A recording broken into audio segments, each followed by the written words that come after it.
Now that we've learned how to write a resume, it's time to talk about some tips and tricks to get you started. Keep your resume clear and concise. One page is recommended. Use short sentences or fragments. Tailor your resume to your audience. Avoid pronouns such as I or me. Keep your layout and format consistent. And this last tip is to use your career services or a valued mentor, supervisor, or even a peer. A second or third pair of eyes on your resume is critical. Now, here are a few specific things to keep in mind. Resume templates, the skills section, your resume will change. Resume templates. If you open many computer programs or search the internet for the word resume, you will find a variety of templates. We do not recommend using resume templates found in third-party programs because formatting can be difficult to change.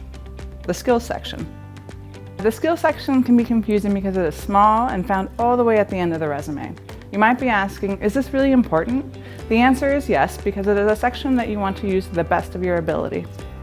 For example, in the resume skills section, list additional skills that might not show up in your experiences, such as technical or language skills. It might be tempting to put organizational skills or people person, but you can articulate these skills and experiences under your experience section in your bullet points. Instead, this would be an area to list additional languages and level of proficiency, technical programs, and other technical skills. It is usually just a few lines long and a very brief list, not sentences or fragments.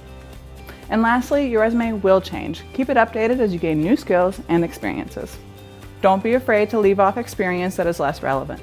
However, if you are early in your academic and professional career, remember that you might not want to leave things off that could highlight great skills such as part-time jobs or jobs you might think aren't relevant. All right, now that we've covered general tips and tricks, let's get started.